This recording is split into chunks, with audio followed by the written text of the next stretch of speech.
High বন্ধুরা, তোমরা কেমন আছো? আশা করি তোমরা সকলেই ভালো আছো। অনেক দিন পরে একটা ছোট্ট ভিডিও নিয়ে তোমাদের সামনে চলে এলাম। দেখো, রেডি হয়ে গেছি।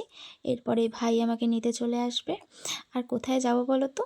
আমি, মাসি, দাদা সবাই মিলে যাচ্ছি শিশু উৎসবে। তোমাদের সাথে একটু ছোট্ট ক্লিপ শেয়ার করব।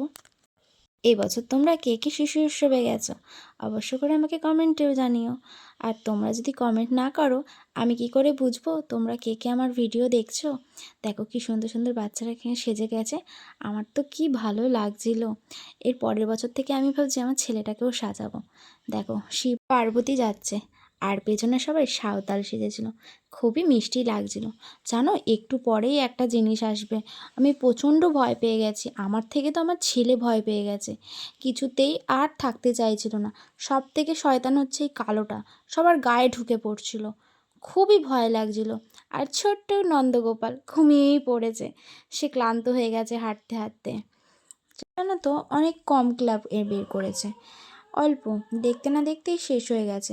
এরপরে জানো তো, একটা স্পাইডারম্যান যাচ্ছে। ভালো করে আমি ভিডিওটা নিতে পারিনি। আর এ দেখো, ছোট্ট একটা আর্মি সেজেছিল। ও ঘুরপাকি খেয়ে যাচ্ছিল, খুব মিষ্টি। প্রথমে ভেবেছিলাম ও ছেলে, কিন্তু ও যেন মেয়ে। এই দেখো, এটাই লাস্ট ছিল। তারপরে আমরা সবাই বাড়ি চলে এলাম। বাড়িতে এসে আমার ছেলের অভিমান দেখো, কি বলতে চাইছে। খুব ভয় পেয়ে গেছিল। কেমন করছিল কেমন করছিল এটা যদি ভালো লাগে, এটা লাইক, কমেন্ট, সাবস্ক্রাইব করে দিও।